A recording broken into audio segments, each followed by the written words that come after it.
Pilpres 2024 elektabilitas Ganjar melejit. Survei Pilpres nama Prabowo dan Anies Baswedan melorot, nama Gubernur Jawa Tengah Ganjar Pranowo mendapat respon positif dari publik terkait pilihan presiden.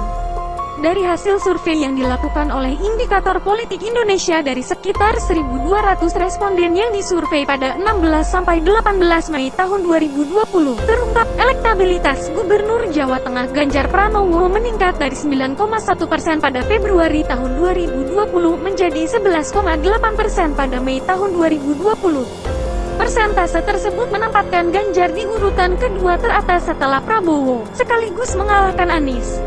Adapun elektabilitas Ketua Umum Partai Gerindra Prabowo Subianto turun drastis.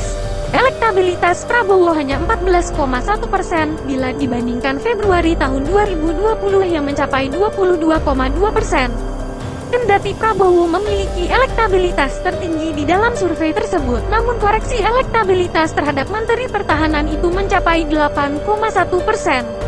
Tren penurunan juga dialami oleh sejumlah elit politisi lain seperti Anies Baswedan, yaitu dari 12,1% menjadi 10,4%, Sandiaga Uno dari 9,5% menjadi 6%, dan Agus Harimurti Yudhoyono dari 6,5% menjadi 4,8%.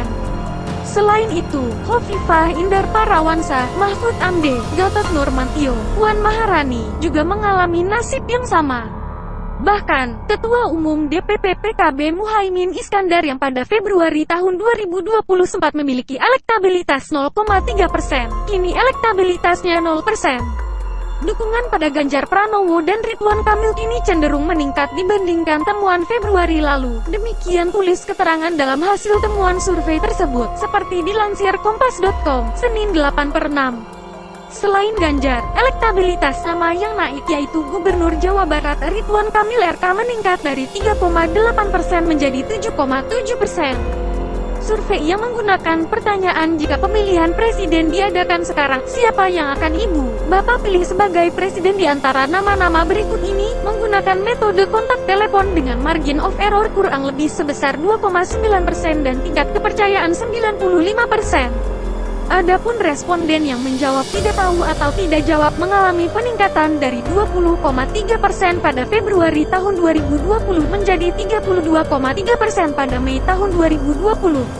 Pilpres 2024 bakal terjadi duel lagi di sisi lain. Peneliti Pusat Penelitian Politik LIPI, Muhammad Nur Hasim menyoroti ambang batas presidensial threshold yang diterapkan sebesar 20-25% dalam draft RUU Pemilu.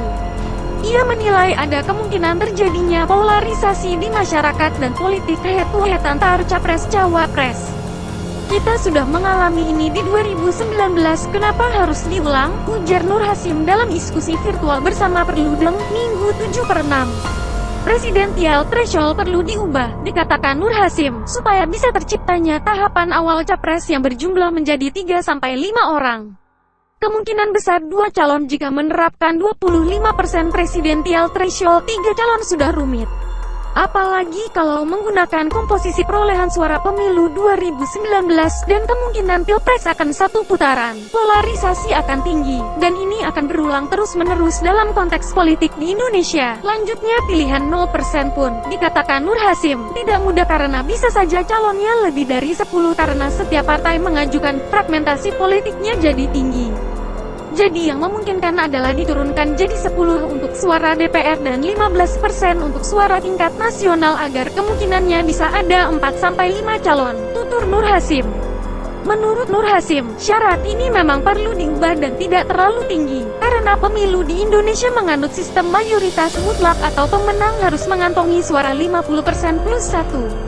Ini memaksakan sistem pilpres kita menjadi plurality seperti pemilu tahun 2014 sampai 2109. Indonesia tidak menerapkan dalam amandemen UUD untuk pilpresnya itu plurality karena kita membutuhkan mayoritas mutlak agar presiden itu milik bersama bukan milik kelompok sehingga kebijakan dan langkah-langkah yang diambil tidak menimbulkan persoalan, katanya.